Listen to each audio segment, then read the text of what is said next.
Hey guys, I'm so excited about today because I have Kelly, the car mom, on. And I've been following her for a couple of years now. And I just want to tell you, she's one of the most incredible people from a knowledge standpoint when it comes to the car industry. Her family is in the car business, and she has created an entire platform helping moms pick out like the perfect vehicle for their needs. And it even goes beyond moms. It really does. She just does a great job looking at new vehicles, used vehicles, and talking through it all, and gives you the language and the knowledge you need when it comes to car buying, because it can be an intimidating process. So make sure to like, subscribe, and share this episode with a friend. And here is my conversation with Kelly. Kelly, thanks so much for being on today. It's so good to see you again. So good to see you. I'm so happy to be here. Oh, it's like the digital friendship, you know? You just, you see each other through cameras, but you feel like you're friends, so. I really do. Like, I feel so comfortable around you. Like, I hope that like when we meet in person, it's the same kind of good energy and vibes. Oh, yeah. 100% it will. 100%. Yeah. Oh, so great. Well, I have always loved your channel because I think cars in general, they're big purchases. So I know like in my line of work, saving and being wise with that purchase is really important because it's the thing that can either like tank people if they make a bad decision, or it's the thing that like gives them so much stress and anxiety as their car. And so you just give so much great content, and especially for moms. And I think like I literally went to your page when we were looking for my minivan. I may even messaged you. I think this was a few years ago. And I was like, okay, out of this one, what do you recommend? So you're just an expert in all this world. So I think for maybe women specifically, it's probably a little bit of a stereotype, but it's probably true. It can feel kind of intimidating, right? This whole car industry. And so what have you found to be like, here's the things that you have to know, man or woman, but specifically for women, where you have like, okay, you're going to the dealership, you're shopping for a car, or you're going to an individual and finding a car, like just the car industry in general. What do we need to know? Totally. Well, I think that when it comes to the car business or like buying a new car, people love the idea of like getting a new car, getting something fun, but they hate the idea of feeling sold. So I think if you want to feel empowered, to feel like you're making a good decision, to feel like you're in control, then don't let yourself get sold. And the way to do that is to be very prepared when you go to the dealership. It's to expect to maybe buy a car that day. It's to have, what your trade is worth lined up, what the vehicle worth is lined up. When you just walk into a dealership to test drive, people end up getting sold. And that's where I think we'll start to not like the car buying process. So like, I also have this like kind of crazy piece of advice, but I tell people like, I wouldn't even start test driving until you're ready to buy a car.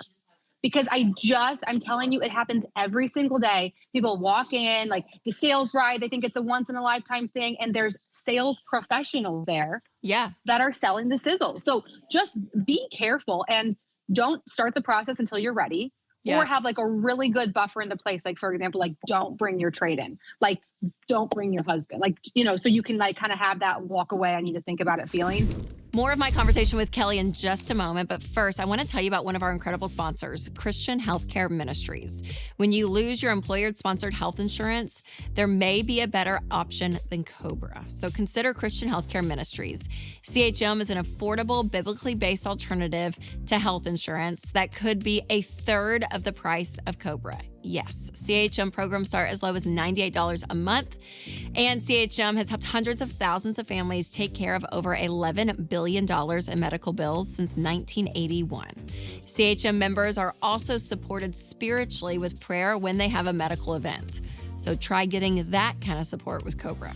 So whether you are going through a job loss, life change, or just want to consider other options to save on healthcare costs, check out CHM. Learn more at chministries.org/budget. That's chministries.org/budget.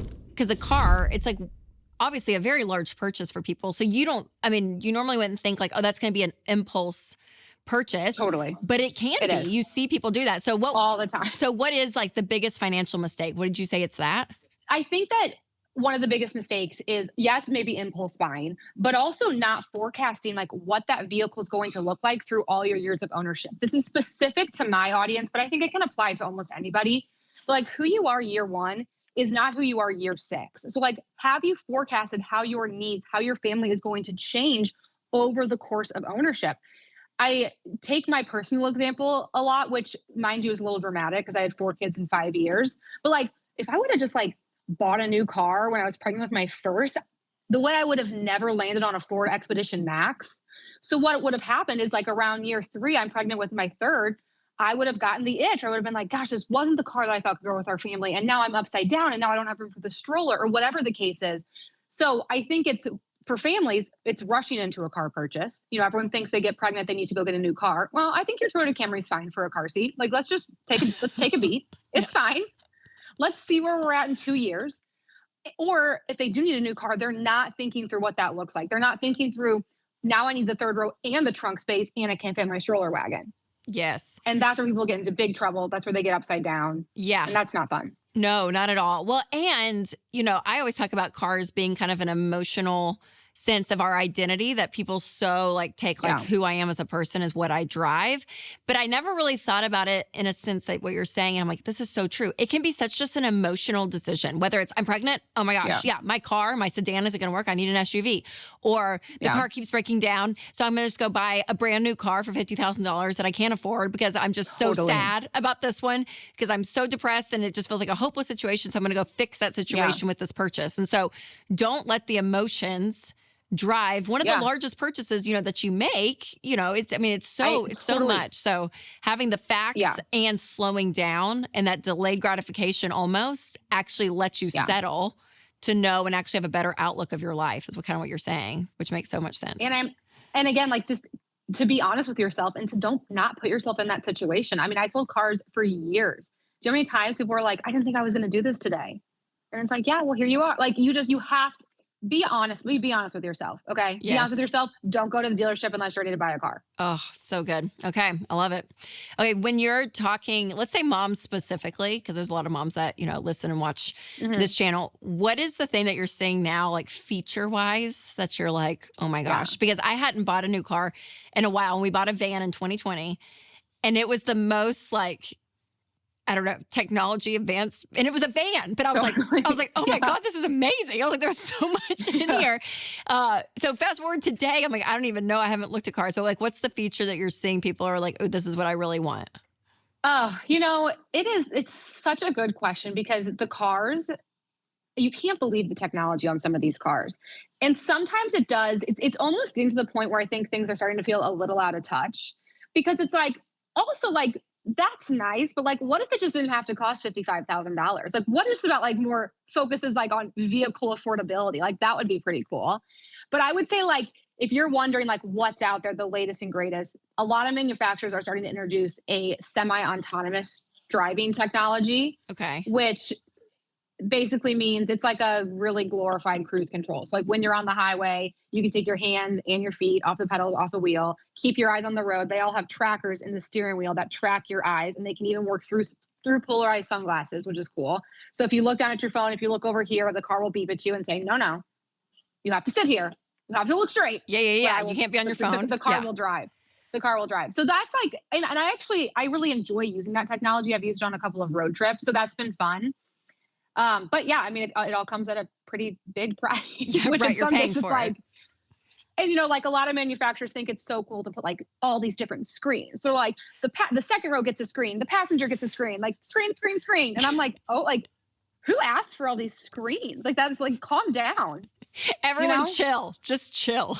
Like, so and good. Yeah, it's been interesting. Yeah. Oh my gosh. Well, and I love it because you get to see, which is so fun. That's why I love like even following you on Instagram is like you get all the new stuff and you're like, oh my gosh, look at this and look at this. Like it's just wild what's happening. So if someone is going to buy a car, tell me some things that they should be thinking through, like even savings tips, if there is such a thing, when it comes to dealership buying. And then if you have anything, if they're buying from an individual, some things to think through.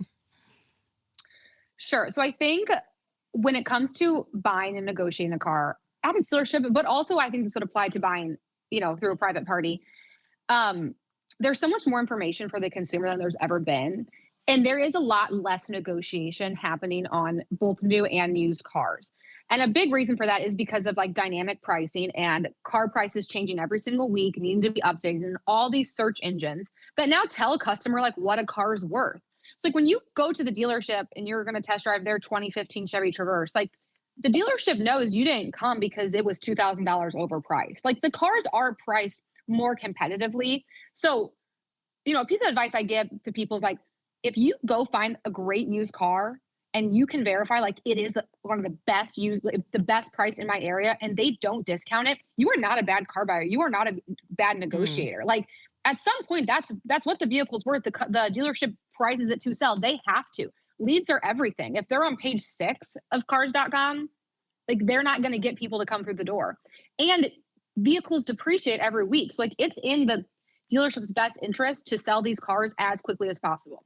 The same thing applies to private parties. So like I would say gone are the days of getting thousands and thousands of dollars off pre-owned cars and truthfully new cars now also. Yeah. But I think the golden thing to think about is like what is still incredibly negotiable is your trade-in. Like trade-in and trade-in values is honestly where dealerships make the majority of their money is like stealing trades and reselling them for again, what they're worth. So if you have a trade, especially now, like you have a lot of leverage. The used car market is really hurting for vehicles. So this applies to if you're buying new or used. The used car market is hurting because 5 years ago during the pandemic, there was a major chip shortage and a ton of cars just never got built. So since those cars never got built, they're now not 5 years later entering the used car market. So if you have a trade, like any dealership wants it and it's worth a lot of money. So don't forget to like know what your trade's worth and really like be the salesman of your trade, because I promise you in today's car market, like you're going to make more money on your trade than you would be negotiating off the price of their car. So interesting. That's such a good point. Okay. Would you say for someone to, if you're buying from a dealership, to do the trade at the dealership, or do you ever see that you're going to get, you know, a better cost, or you're going to be able to sell it more through just like an individual? I would say selling a car private party, you will make more money. I would say it's a pretty easy process if you don't have a loan on the vehicle. I think if you still owe money on the car, that deters a lot of buyers. That gets a little confusing with payoff. So like that probably might not be worth the headache to you. Yeah. But I would also, depending on the car you're looking for, like I would not take it out of the equation, because again, it does kind of give you some leverage. And if you have, especially if you have a good trade, like if you have a 2021 low mileage, like I think you'd be surprised how much the dealership would step up to get that car. So I would never take it off the table. Like I would not tell the dealership, I'm not interested in trading. I think you can say, you know, I'm interested in trading, kind of see what the numbers are. And then I would also do your diligence and get numbers from CarMax, Carvana, Kelley Blue Book, Edmunds, like get all the numbers and then try to, you know, get them up there. Yeah. You know, it's hard. Like, sure. Yeah. I feel like I'm on team turn it in to the dealership because it's easier. But yes. You will make more if you do it yourself. So yeah, no, it's good to know. Well, and you know, I mean, but it also factors in, you know, you have to have the time on your hands. If someone calls, like, I need to come look at the vehicle. Do you have the flexible schedule? You know, is it a reality for you too? So I think there's a level of that. There is some states, you'd have to check your specific state, but like here in Missouri, we have a trade-in credit. So like if you trade in a vehicle for $20,000 and you're buying a car for $50,000, then you're only paying sales tax on the difference of those cars. So then you get like a bit of a sales tax benefit. Most states do that. Some states don't. So again, that's just another thing. Like, okay, so maybe I could get $5,000 more selling to myself, but I could save $1,200 on the trade-in tax credit. Okay, so now it's only $4,000. Like, is that worth giving up the next 2 months of my life to try to find it? That's right. So totally. Something to think about. No, that's so good. Well, and knowledge is such power. Like you're saying, I'm like, this is where the internet is a positive thing in our world today. Yeah. Is that like you have the ability to go and look. So like educate yourself. Yeah. Don't walk into this blindly, you know what's going on. And I think that's really, really huge. Okay. So question for you, just because you have such a big social media presence, you're talking to so many, you know, mostly women, moms, but also guys too.